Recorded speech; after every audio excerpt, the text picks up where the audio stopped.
Hello दोस्तों, कहानी की इस नई सीरीज में आप सभी का स्वागत है। आज की इस कहानी का नाम है बुद्धिमान सेठ। यह एक हिंदी स्टोरी है।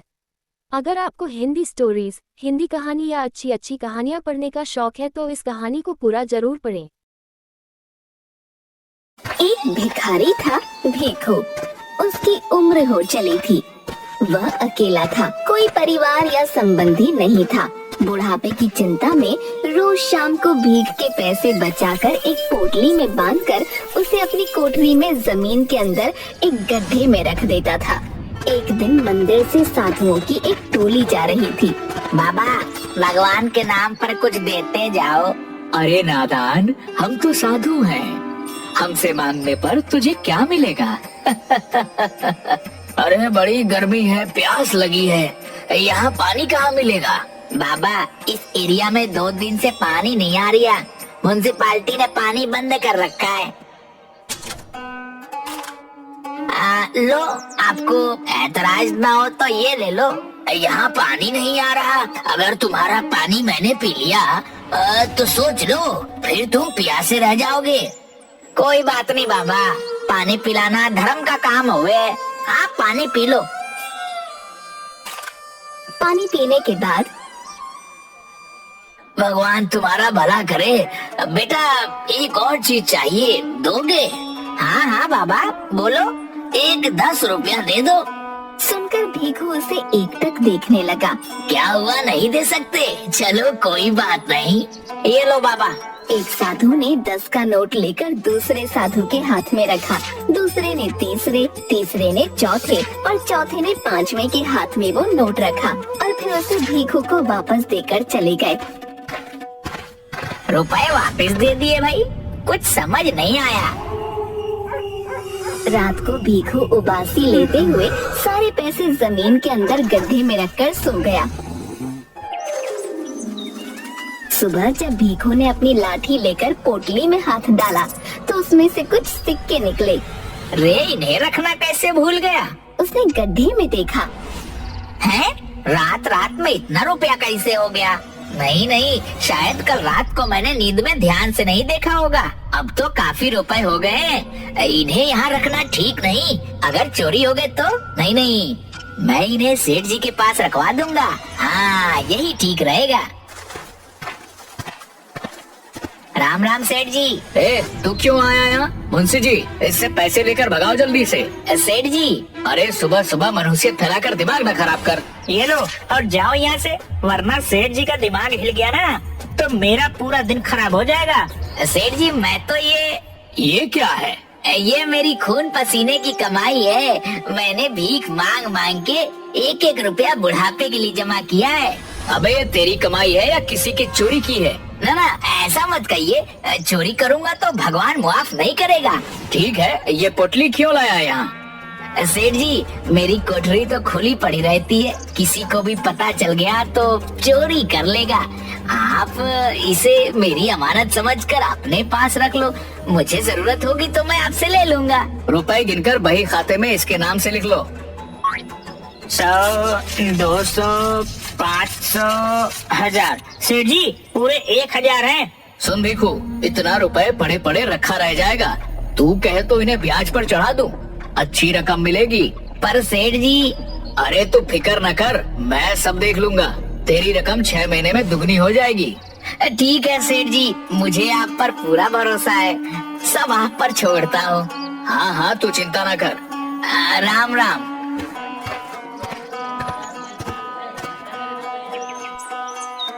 कुछ दिन बाद सेठ जी, ये रुपए अपने पास रख लो। सेठ ने मुंशी को इशारा किया। 100, 200, 500, 1000। सेठ जी, पूरे 1000 हैं। क्या रे, तू तो बड़ा लालची है। ब्याज के लालच में इतनी जल्दी 1000 रुपया फिर ले आया। कितना माल है तेरे पास? इतने ही हैं सेठ जी।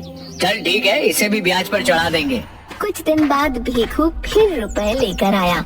100, 200, 500, 1000। सेठ जी, पूरे 1000 हैं। इसी तरह भीखू थोड़े थोड़े दिनों में सेठ के पास रुपए रखकर जाने लगा। सेठ जी, आज भी पूरे 1000 रुपए देकर गया है। ये इतना रुपया इस भिखारी के पास आ कहाँ से रहा है? पता नहीं, इतना रुपया तो इतनी जल्दी मैं भी नहीं बना पाता। कोई तो राज है मुंशी, पता लगा। इसकी कोई लॉटरी वॉटरी लगी है या कोई खजाना हाथ लगा है। मैं क्या जानूं सेठ जी। कुछ भी हो, इसका भेद पता लगा, नहीं तो मुझसे बुरा कोई नहीं होगा। मुंशी ने सिर लटका लिया। अगले दिन मुंशी सुबह से भीखू का पीछा करने लगा। भीखू अपनी लाठी और पोटली लेकर मंदिर के बाहर बैठ गया और मुंशी एक पेड़ के पीछे खड़ा होकर देखने लगा। सेठ को भी कोई और नहीं मिला, बिना बात के मुझे इस भिखारी के पीछे लगा दिया। पेड़ के पास बहुत मच्छर थे। अरे बाबा, इतने मोटे मोटे मच्छर हैं, इनको देखो या उस भिखारी को। एक मच्छर ने मुंशी को काट लिया। आई, काट लिया, मेरा खून पीता है, रुक तुझे बताता हूँ। मच्छर को मारने के चक्कर में वो पेड़ के बाहर आकर गिर गया। हाय हाय, मर गया रे। एक आदमी ने उसे उठाया और भीखू भी वहाँ आ गया। अरे मुंशी जी, आप यहाँ क्या कर रहे हो? क्यों बे, मैं मंदिर नहीं आ सकता क्या? क्यों नहीं आ सकते हो, जरूर आ सकते हो। वो तो मैंने आपको पहले कभी यहाँ देखा नहीं ना, इसीलिए पूछ लिया। वैसे मुंशी जी, आप गिर कैसे गए? बस गिर गया। अरे हर बात तुझे बताना जरूरी है, बड़ा है कोतवाल बनने। कहकर वो वहाँ से चला गया और छिपकर भीखू पर नजर रखने लगा। रात को भीखू ने अपनी कोठरी में पैसे गिने। 10, 20, पूरा 25 रुपया हो गया। और उसने रुपए जमीन के अंदर गड्ढे में रख दिए। मुंशी खिड़की के पीछे छिपकर ये सब देख रहा था। अच्छा, तो ये रुपए यहाँ छिपाता है, पर इसके पास इतने रुपए आते कहाँ से हैं? मुझे इससे क्या। मुंशी ने पूरी बात सेठ को बताई। जरूर जमीन के अंदर उस भिखारी को कोई खजाना मिला है, किसी को पता नहीं चले, इसलिए यहाँ थोड़ा थोड़ा रुपया लेकर आता है। सेठ जी, वाह वाह, क्या दिमाग लगाया आपने। मेरे दिमाग में तो ये बात नहीं आई। दिमाग हर किसी के पास नहीं होता, वरना सब सेठ होते। अब चल मेरे साथ। कहाँ सेठ जी? कहा ना, बस चुपचाप चल। दोनों लाठी लिए भीखू की कोठरी में पहुँचे। आई, सेठ जी, कितनी बदबू है यहाँ। भिखारी के घर में बदबू नहीं तो खुशबू आएगी। सेठ जी, आप मुझे यहाँ क्यों लाए हो? मेरा तो दम घुट रहा है। कहकर वो वहाँ से जाने लगा। सेठ ने उसका हाथ पकड़ लिया। अबे जा कहाँ रहा है? जो काम करने आए पहले वो तो कर ले। कहकर उसने मुंशी के हाथ से रुमाल लेकर अपनी नाक पर रख लिया। मैं यहाँ खड़ा रह के ध्यान रखता हूँ, तू गड्ढे में जाकर देख कितना रुपया है। सेठ जी, मैं हाँ तू चल, अब जल्दी कर। मुंशी ने गड्ढे में रखी पोटली निकाल कर रुपए गिने। सेठ जी, इनमें तो सब मिलाकर बस 60 रुपया है। क्या बकवास कर रहा है, ध्यान से देख। मुंशी ने ध्यान से देखा। सेठ जी, सच्ची बस 60 रुपया है। सेठ जल्दी से उसके पास आया। उसने पोटली फैला दी। अरे इनमें तो सच में बस इतने ही है। मुंशी चल गड्ढा खोद। मुंशी ने पोटली वाले गड्ढे को और खोदना शुरू किया।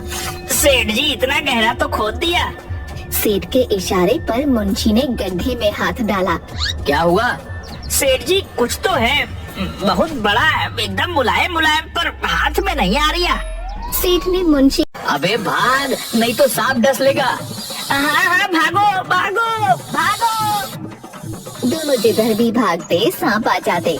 पूरी कोठरी सांपों से भर गई। सेठ सांपों के ऊपर से जाने लगा तो गिर पड़ा। उसके सिर से खून बहने लगा और सांप उस पर चढ़ गए। हे भगवान बचा ले, अब कभी लालच नहीं करूँगा, इस बार बचा ले भगवान, बचा ले। अचानक सभी सांप हटने लगे। सेठ जी, चलो जल्दी भागो यहाँ से। दोनों वहाँ से भागने लगे। चौखट पर सेठ ने पीछे मुड़कर कोठरी के अंदर देखा, सांपों को उसकी तरफ आते हुए। ये देखकर सेठ और मुंशी दोनों वहाँ से भाग गए।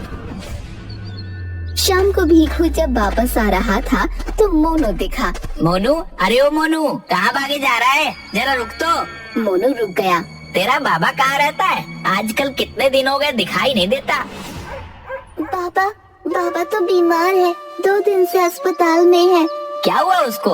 डॉक्टर कुछ नहीं बता रहा है, बोला कि जो दवाइयाँ देनी है वो अस्पताल में नहीं है, तुम ले आओ तो तुम्हारे बाबा ठीक हो जाएंगे। बहुत महंगी दवाइयाँ हैं।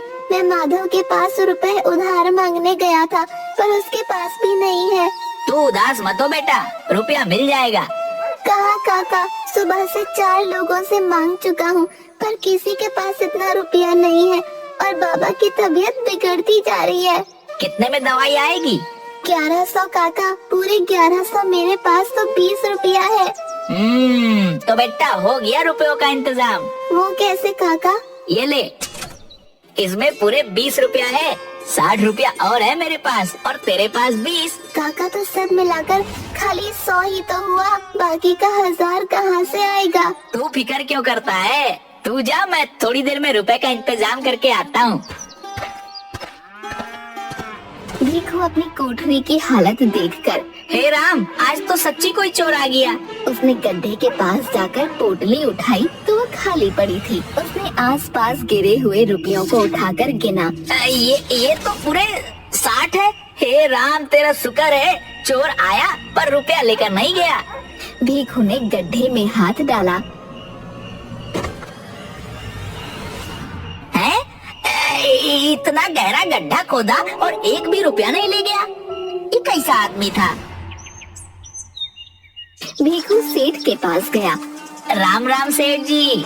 सेठ के सिर पर पट्टी बंधी हुई थी। उसे देखकर सेठ और मुंशी दोनों डर गए।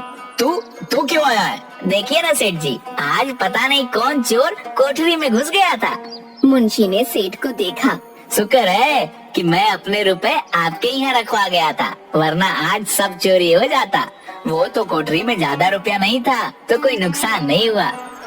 सेठ और मुंशी दोनों एक दूसरे को देखने लगे। मेरा दोस्त अस्पताल में है, उसकी दवाई के लिए रुपया चाहिए। आप मेरा 1000 रुपया दे दो, मुझे कोई ब्याज वाज नहीं लेना, बहुत जरूरी है सेठ जी। हाँ हाँ, क्यों नहीं भीखू, वो तेरा ही तो रुपया है। ऐसा कर, तू अपना सारा रुपया ले जा। भीखू ने हाँ में सिर हिलाया। मुंशी, जल्दी से इसका हिसाब कर। मुंशी रजिस्टर में हिसाब करते हुए, तेरा कुल रुपया 6000 हुआ और 500 ब्याज। 100 रुपया मेरी तरफ से रख लियो, तो कुल रुपया 6600 हो गया। है पर मैंने तो 1000 रुपया ही दिया था, इतने सारे कैसे हो गए? अरे बावले, भूल गया क्या? पिछले 6 महीने से हर महीने 1000 रुपए देकर जा रहा है। ऐसे कोई भूलता है क्या? मैं सच्ची कह रहा हूँ सेठ जी, मैं तो खाली एक बार ही 1000 रुपए देकर गया था। अरे भाई, आज इतनी मुश्किल से जान बची है तो फिर क्यों आफतकारी कर रहा है? मुंशी, इसको हर महीने का हिसाब दिखा। ये देख भीखू, ये अप्रैल का, ये मई का, ये जून, जुलाई, अगस्त और ये सितंबर का, सब पर तेरा ही अंगूठा लगा है। हाँ, अंगूठा तो मेरा ही लगा है। अरे लगे ना, तेरा ही है। मुंशी, जल्दी कर, इसका सारा रुपया दे दे। सेठ जी, मुझे अभी बस 1000 रुपए दे दो। नहीं, तू अपना सारा रुपया ले जा। सेठ जी, मैं इतना रुपया कहाँ रखूंगा? चोर ने मेरी कोठरी का रास्ता देख लिया है, घर चोरी हो गए तो। नहीं, आप अपने पास रख लो। तेरी कोठरी में घुसने की हिम्मत कौन करेगा? नहीं, तू ले जा। भीखू ने सेठ के पैर पकड़ लिए। सेठ जी, आप ही रख लो, यहाँ महफूज रहेंगे। जब जरूरत होगी मैं आपसे ले लूंगा। मेरे घर में चोरी हो गए तो? भीखू के पैर छूने पर सेठ को भीखू के रूप में सांप दिखाई दिया। सांप? भीखू ने उसके पैर छोड़ दिए। ये ले 1000 रुपया, जा यहाँ से। बाकी के रुपए की जब जरूरत हो ले जाना। भीखू हाँ में सिर हिलाकर चला गया। शुक्र है जान बची। मैंने तो सेठ को एक ही बार रुपया दिया था, हर महीने मेरे नाम से कौन रुपया लेकर गया, और अंगूठा भी लगा गया। हे राम, तेरी महिमा तू ही जाने। भीखू ने पैसे जाकर मोनू को दिए और इस तरह उसने अपने दोस्त की मदद करके भगवान का शुक्रिया किया।